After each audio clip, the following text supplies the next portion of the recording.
Κυρίες και κύριοι, καλησπέρα σας. Εκ μέρους της Ελληνικής Προεδρίας θα θέλαμε να σας ευχαριστήσουμε θερμά για την παρουσία σας σήμερα σε αυτή τη συνέντευξη τύπου. Ολοκληρώθηκαν μόλις οι εργασίες της πρωινής συνόδου του Συμβουλίου Υπουργών Περιβάλλοντος της Ευρωπαϊκής Ένωσης και θα παρακαλέσω εντός ολίγου τον Υπουργό Περιβάλλοντος, Ενέργειας και Κλιματικής Αλλαγής της Ελλάδας, τον κύριο Γιάννη Μανιάτη, ο οποίος προείδρευσε τη σημερινή πρωινή συνόδου των Υπουργών, να μας παρουσιάσει τα αποτελέσματα των εργασιών του Συμβουλίου αυτού. Στη συνέχεια, τον λόγο θα λάβουν οι Επίτροποι κύριος Τόνι Μπόργκ, αρμόδιος θεμάτων υγείας, και η κυρία Κόνι Χέντεγκαρ, αρμόδια θεμάτων κλιματικής δράσης, τους οποίους και τους δύο τους ευχαριστούμε ιδιαίτερα για την τιμή που μας έκαναν να παραστούν στη σημερινή συνέντευξη τύπου. Κύριε Υπουργέ, έχετε το λόγο.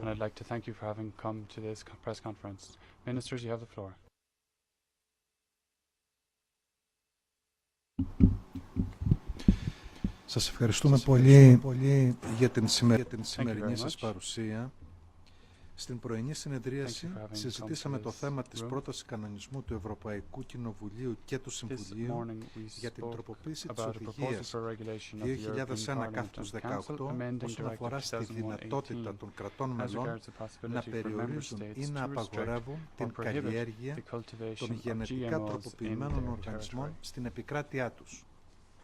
Όπως γνωρίζετε, η συγκεκριμένη νομοθετική πρωτοβουλία δίνει για πρώτη φορά τη δυνατότητα στα κράτη-μέλη να περιορίζουν ή να απαγορεύουν μονομερώς την καλλιέργεια γενετικά τροποποιημένων οργανισμών. Πιστεύω ότι το σημερινό κείμενο αποτελεί τη σωστή ισορροπία μεταξύ των αρμοδιοτήτων της Ευρωπαϊκής Επιτροπής αφενός και των κρατών μελών αφετέρου υπό το πρίσμα της αρχής της επικουρικότητας. Σύμφωνα με την πρόταση, τα κράτη-μέλη στηριζόμενα για πρώτη φορά σε μια ισχυρή νομική βάση θα έχουν τη δυνατότητα να περιορίζουν ή να απαγορεύουν την καλλιέργεια γενετικά τροποποιημένων οργανισμών ανάλογα με τις ιδιαίτερες συνθήκες που κάθε φορά επικρατούν σε κάθε περιοχή, λαμβάνοντας μέτρα σε εθνικό επίπεδο. Καταλήξαμε σε πολιτική συμφωνία σχεδόν ομόφωνα, καθώς 26 από τα 28 κράτη-μέλη υπερψήφισαν την πρόταση της Ελληνικής Προεδρίας, ενώ μόνο 2 από τα κράτη-μέλη απήχαν τις ψηφοφορίες. Αυτό είναι το πρώτο βήμα μιας διαπραγματευτικής διαδικασίας με το Ευρωπαϊκό Κοινοβούλιο. Θεωρώ πολύ σπουδαίο ότι σήμερα, μετά από πρόταση της Ελληνικής Προεδρίας, 26 από τις 28 εκλεγμένες κυβερνήσεις της Ευρώπης, για λογαριασμό των 500 εκατομμυρίων Ευρωπαίων πολιτών, αποφάσισαν να κατοχυρώσουν το δικαίωμά τους να περιορίζουν ή να απαγορεύουν την καλλιέργεια των γενετικά τροποποιημένων οργανισμών. Αποτελεί μια σημαντική συνεισφορά που διασφαλίζει την προστασία του περιβάλλοντος και την ελευθερία των κρατών μελών να αποφασίζουν τι θέλουν να πράξουν. Αυτό δεν σημαίνει ότι δεν πρέπει η Επιτροπή να εξετάσει και να προσπαθήσει να βελτιώσει περαιτέρω το συνολικό νομοθετικό πλαίσιο με το οποίο εγκρίνεται η καλλιέργεια των γενετικά τροποποιημένων οργανισμών στην Ευρώπη. Στις μη νομοθετικές δραστηριότητες έγινε ανταλλαγή απόψεων σχετικά με την ανακοίνωση της Επιτροπής για τη δέσμη πολιτικής για το κλίμα και την ενέργεια στο πλαίσιο του 2030. Για το σημαντικό αυτό θέμα έχουμε ήδη συζητήσει αρκετά κατά το άτυπο Συμβούλιο της Αθήνας πριν από ένα μήνα. Σήμερα είχαμε μια πολύ ενδιαφέρουσα συζήτηση που εστίασε περισσότερο στις επιπτώσεις της δέσμης σε τομεακά θέματα και σε θέματα επενδύσεων.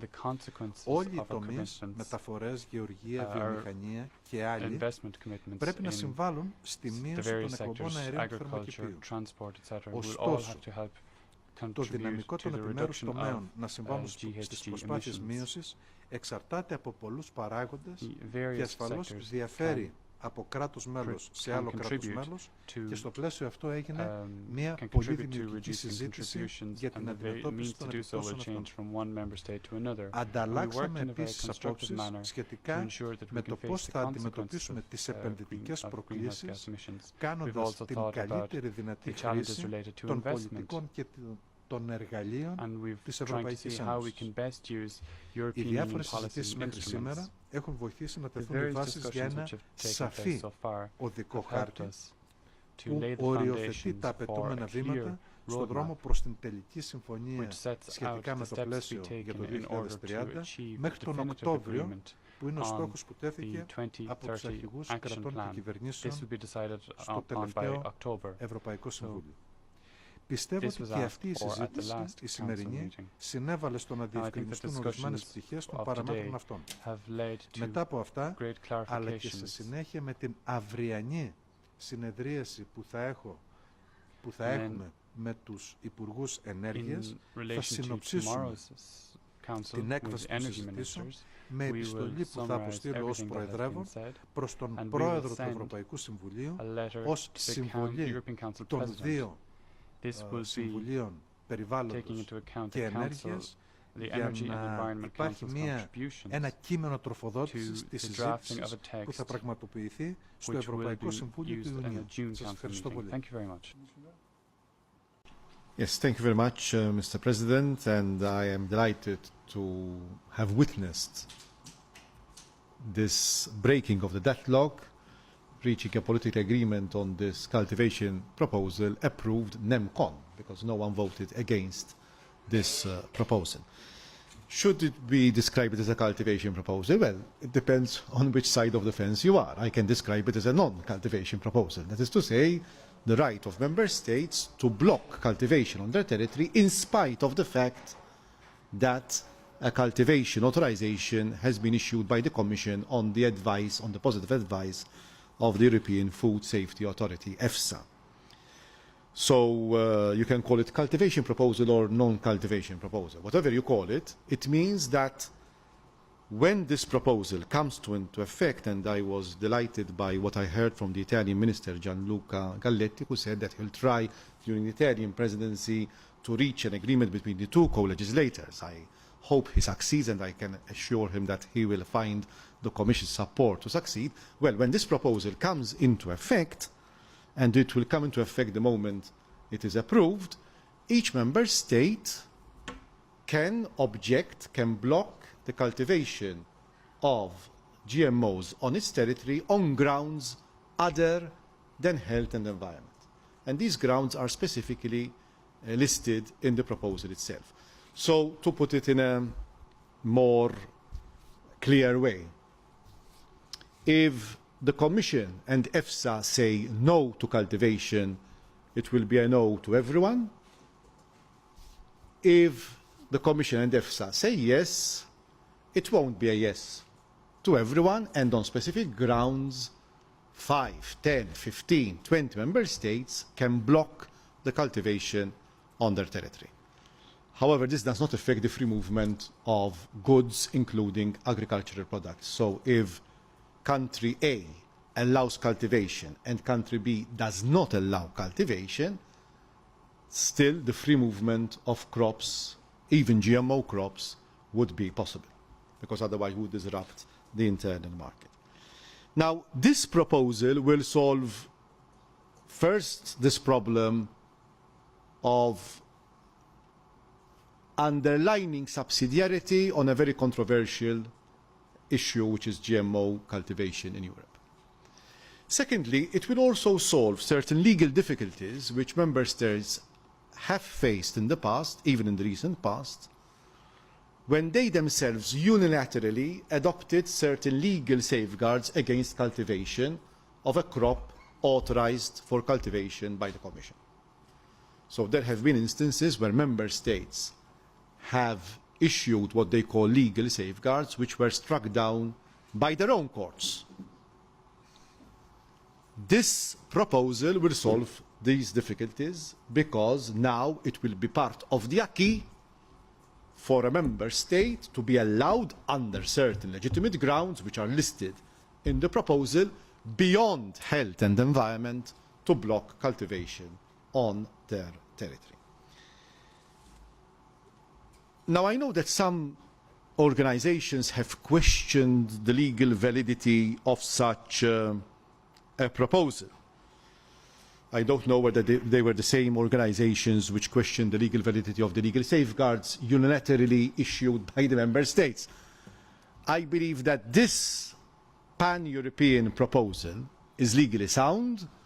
We have legal opinions to the effect that they are legally sound and that they can withstand any challenge much more and in a much better position than the unilateral legal safeguards which have been issued by some Member States unilaterally.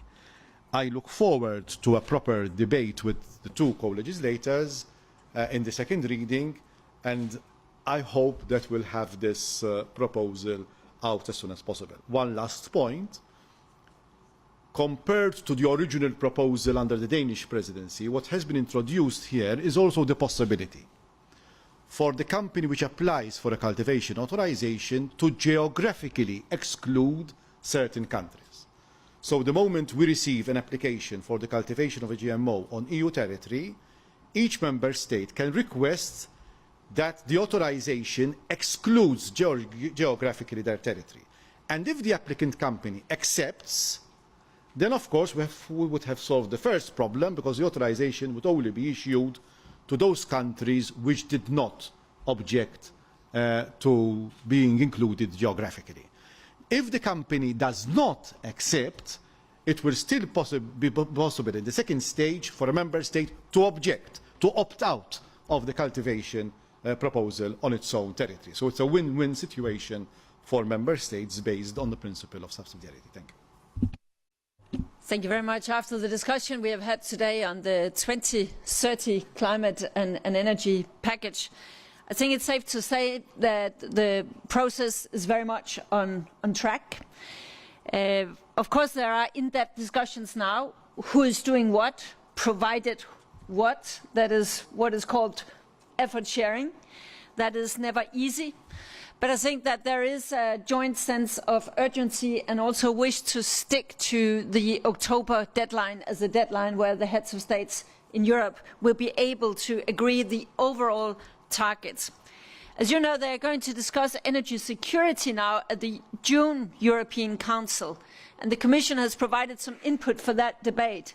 We have made it very clear that when you are Europe, extremely dependent on imported fossil fuels from outside, and right now with the situation with Russia and Ukraine, we see also the political implications of that, not only economic implications, also the political implications, then it goes without saying that to address energy security, energy independency, and our long-term climate targets, that is inseparable. It has to go hand in hand, and that was also a very strong message from today. I think that in light of events in our neighborhood, everyone can see that we do not need less renewables, we need more. We do not need to be less energy efficient, we need to become more energy efficient. We do not need a less integrated European approach. We need more European approach in this area. I think the process for in the coming weeks, we have now sent out from the Commission side to each Member State what do we know about their figures based on our impact assessments. We have in recent days got the feedback from 28 Member States. Now there will be a process with bilateral contacts, and when these are finished we will have the total overview, and then the intention is that before summer the Commission can sort of communicate how does the overall picture look after these bilaterals. So that is just to say what is the process from now. Just one brief remark on another thing we have been discussing today, on the ratification of the second commitment period In Bonn, right now, as we speak, there are still a round of climate talks going on. Last week, the Polish COP president had organized 2 ministerial roundtables, very good initiative. Of course, part of that discussion was, will Europe ratify a second commitment period of the Kyoto Protocol in time? And the answer is definitely yes, we will. And I must applaud the Greek presidency. It's not a very easy thing how to translate what we are doing in the 2020 climate and energy package in Europe into Kyoto language. But based on the Commission's initial proposal, you have now presented a compromise that I heard really many colleagues saying they think it's a very good compromise. It is respecting Durban, it is respecting Doha, and it's respecting the 2020 climate and energy package, including the burden sharing that we agreed back in 2007 and 2008. And I must say there was an overwhelming support and also a very strong call from colleagues that if anyone does not agree with this, then it's high time now to present specific amendments. So I would like, Yanis, to thank you and your team for very good work, not just on this, but on all the topics we have been discussing this morning. It has been a pleasure to work with you.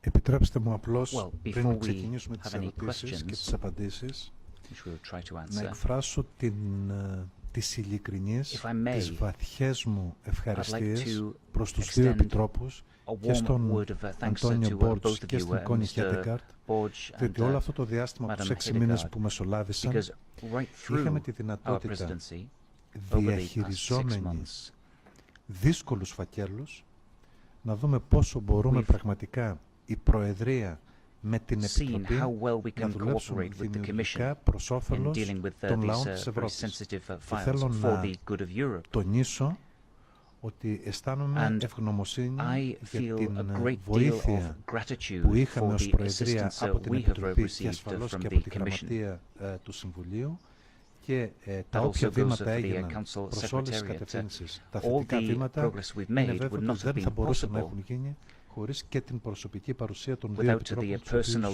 involvement and presence of the two commissioners we have with us. Questions now, please. Oui, bonjour, Christian. Allô? Oui. Ma première question pour M. Borg. La plupart des intervenants aujourd'hui au cours du débat ont salué une forme de renationalisation du processus de décision. Participants talked about renationalizing the decision-making process for GMO cultivation. So we say to companies that we don't want to cultivate your products. Parce que ça ne sert à rien. Et ensuite, il se So donne la let's not possibilité bother with d'interdire. an Et beaucoup ont authorization. souligné également que c'était la And manière a de lot procéder of qui people serait la have bonne said pour that d'autres this is the dossiers. right Alors, est-ce que procedure ça veut for dire other qu'aujourd'hui, files, vous for avez other ouvert la areas? porte, So vous have avez you fait opened sauter the le door verrou des autorisations de culture today et également la renationalisation des politiques communes? for Et pour vous, Madame Hedegaard, je renationalization of voudrais common savoir, policies? And normalement, en Madam septembre, Hedegaard, M. Ban normally Ki-moon in a prévu un September, grand sommet Ban Ki-moon sur has le climat. planned a big summit on the climate. L'Europe va arriver avec de And bonne volonté, Europe is going to go mais there with a good toujours deal pas of d'objectifs goodwill, affichés. but Il y a no 40% de clear réduction objectives. des The émissions de gaz à effet de 40% serre sur la table, mais on n'est toujours pas d'accord. emission reductions, that's Est-ce on que the ça veut table, dire but que vous there's allez still no arriver agreement. à New York So avec are you rien, going to ou arrive juste in un New York engagement mais with qui n'est pas nothing, concrétisé? Est-ce que or vous pourriez just nous with dire qu'est-ce a qui bloque commitment that pour qu'on hasn't arrive à finalement se mettre d'accord? concrete Pourquoi faut-il form attendre yet? octobre So pour se mettre d'accord sur les what 40%? can we expect for October with this agreement on the 40% figure? Thank you. No, there is no renationalization, because this proposal does not change anything on the GMO legislation which we already have. Incidentally, I know that there is a certain aversion amongst member states to anything connected with GMO, but of course we have legislation. That legislation allows both the importation of GMO crops from outside the European Union as well as the cultivation under certain conditions. And we also have an authority which we set up years ago in order to give opinions and advice to the Commission on this regard. So this proposal changes nothing from the criteria which are being used for authorization, from the procedures leading to either an authorization for importation of GMO food and feed, or else for the authorization of cultivation. What it allows, even because we had a reality, a political reality, where legal safeguards were being set up by different member states, what we have done is legalized and rationalized a state of fact. At the same time, retaining the authority of the EFSA authority. So if the EFSA authority says no, no member state can allow cultivation of that particular GMO. If it says yes, those who want to cultivate can cultivate because they will have the authorization of the Commission. Those who do not want to cultivate can first try a geographic exclusion using the Commission as an intermediary with the company which applied. If that does not succeed, then they have a right to opt out under certain grounds. So it's not a carte blanche, under certain grounds. And I think this is a good compromise, which does not affect in any way the procedures which are currently available in the European Union regarding cultivation and importation. To the other, in a way, Christian Spillmann, you should ask the question to Member States. As you know, the Commission presented our proposal 8 months and 1 day before Ban Ki-moon's summit. I think that there is still the possibility for the European Council to indicate before Ban Ki-moon's meeting the level of ambition. There is a difference between taking a formal decision and adopt that in October. I think when we come to the 23rd of September and Ban Ki-moon's summit will take place, I think that on most issues, and definitely on the CO2 reduction target, we will have a pretty clear idea where Europe is heading. Thank you. Further question, please. Eva Krukowska, Bloomberg News. I've got 2 questions to both Commissioner Hedegaard and Minister Maniatis. The first one would be on the 2030 framework. If you could just summarize what were the main sticking points in the discussion about burden sharing and how to get to the deal in October. And my second question is about the Commission's proposal on the market stability reserve, because we just had some comments from the German environment minister who said that Germany would like to start the reform in 2017 to avoid the return of backloaded permits to the market. Do you see any chances that there would be a qualified majority behind this amendment? Thank you. Well, Germany has presented its views today, so I think it's a bit early to tell how that will sort of resonate with a qualified majority among member states. As you know, we went through the whole backloading exercise, and the Commission has been careful not to present anything that anybody could see as doing something retroactively vis-à-vis 2020, but it also goes without saying that if there should be an appetite among member states to do things early on, that is of course something we would find interesting. And the main sticking points on 2030, well, it was a public debate, so you have heard the debate, and you could boil it down, as I tried to do in my first intervention, to, in the end, not only who is doing what, but if some has the biggest potential for cost-efficient reductions or cost-efficient energy efficiency initiatives or whatever, what kind of financial help will there be, not only through the structural funds, the European Investment Bank, things like that, but also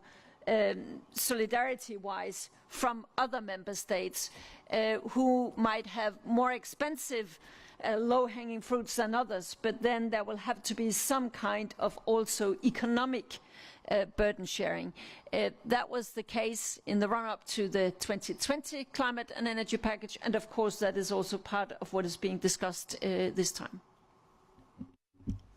Please. Sorry. Μόνο μία σύντομη προσθήκη. Η Κόνη εξήγησε ότι πράγματι οφείλουμε και θα είμαστε ως Ευρωπαϊκή Ένωση φιλόδοξοι στους στόχους.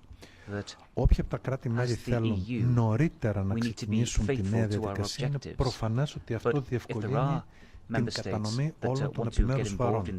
Θέλω μόνο να σημειώσω ότι ιδιαίτερα στο ζήτημα της εξοικονόμησης ενέργειας εκφράζεται διαρκώς η πρόθεση πολλών κρατών μελών να πάμε ακόμη και ας μην έχουμε ολοκληρωμένη πρόταση. Άρα εκφράζεται διαρκώς η πρόθεση να διατηρήσουμε την φιλοδοξία μας, να προχωρήσουμε το συντομότερο δυνατό σε δεσμευτικούς στόχους και όσο μπορούμε πιο σύντομα με βάση και τις ιδιαιτερότητες των κρατών μελών να αναλάβουμε πρωτοβουλία και στο ζήτημα της εξοικονόμησης ενέργειας.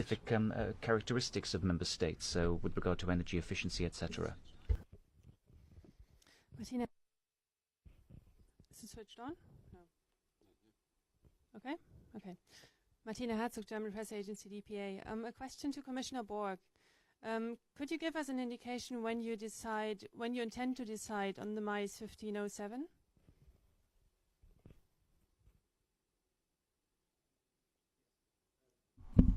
As you know, this proposal has been pending for 13 years. There have been 2 court judgments against the Commission for failure to act.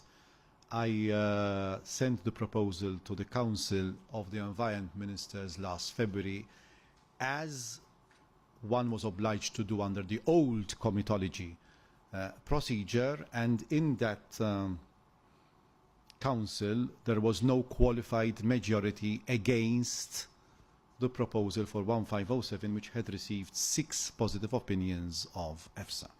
Now, I recognize that there was a majority, however, against this cultivation proposal, so we are considering the next step in this regard, even though the options are limited because of the old comitology procedure. I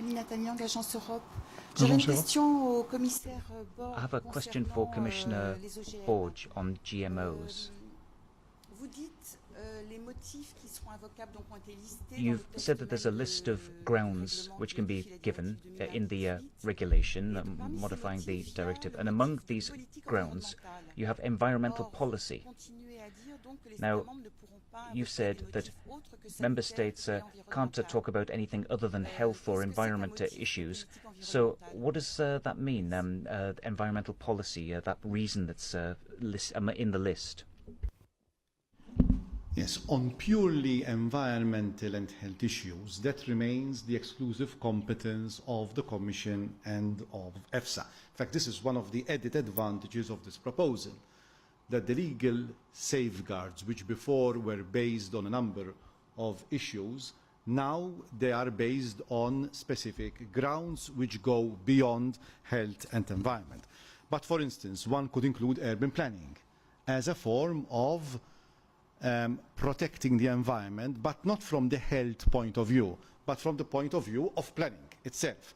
And there are some countries which, for planning reasons, would be entitled as a legitimate ground to object to cultivation of GMO. And then there is the final general provision of public policy, which is always allowed under the treaties, to object to a particular law or legislation being applicable on one's territory. But on the purely health issues of food safety and on the effect of the environment, those remain the purview of the Commission.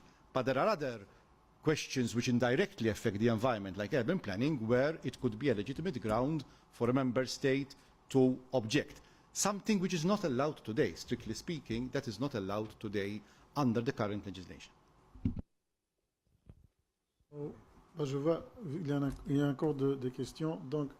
I can see that there are still a couple of other questions, so just 2 more. Sur la question de ma consoeur, sur le maïs TC 1507, on the vous avez dit nous avons des 1507 options assez limitées. issue, you said that the options are quite limited. Vous allez soumettre, So, si vous allez proposer l'autorisation are de you going culture to pour propose cet été, comme vous l'avez dit, authorization for ou this si vous summer, attendez que as you l'accord said? soit conclu avec le Or are you Parlement going to européen wait for an pour agreement permettre with aux the États membres de Parlement faire jouer la nouvelle procédure so qui that est en member train states d'être can then élaborée? use the new procedure which is being developed? I believe there is a court judgment of the 26th of September of last year which obliges the Commission to follow the old comitology procedure. So there was an issue raised in the litigation which binds all the actors and all those who are involved in this case that they have to follow the old comitology procedure. So there's a question of discretion or of voluntary act. The Commission and everyone involved in this case has to apply the old comitology procedure.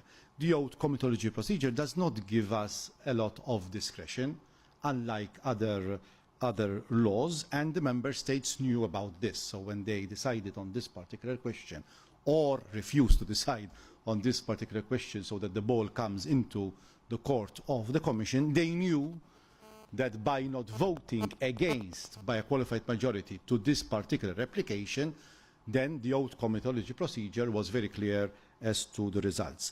As to when the decision will be taken, I can't say right now because we have to consider certain options. We have a certain internal procedure to follow. We still have to go through that procedure before taking a final decision on this particular request. And the last question, please. Yes. Sorry, to follow up on that once again, do you have any new information on the case since the environment ministers decided, or is your stance unchanged, basically? I had said way back in February that if there is new evidence regarding this issue, in accordance with the precautionary principle, I think on this question the Commission has not abided by the precautionary principle. I think it has abided by the ultra-precautionary principle, because it has taken 13 years for this request to come to a head. So I don't think anyone can criticize the Commission that it has not abided by the precautionary principle, and there are 6 positive opinions of EFSA. After that decision, there was a claim by a particular NGO which presented a report to the Commission regarding this application, which we referred to EFSA to see whether there were any new points. And EFSA decided after some months that there were no new points in that report. But as I said before, in accordance with the precautionary principle, if there is new evidence on this particular application or on any other application, of course the Commission will take the necessary action. Thank you very much for your participation. J'aimerais beaucoup remercier les interprètes et tous qui ont contribué au bon déroulement de cette conférence de presse. Merci beaucoup. Il va suivre une deuxième conférence de presse à la fin de la session de l'après-midi.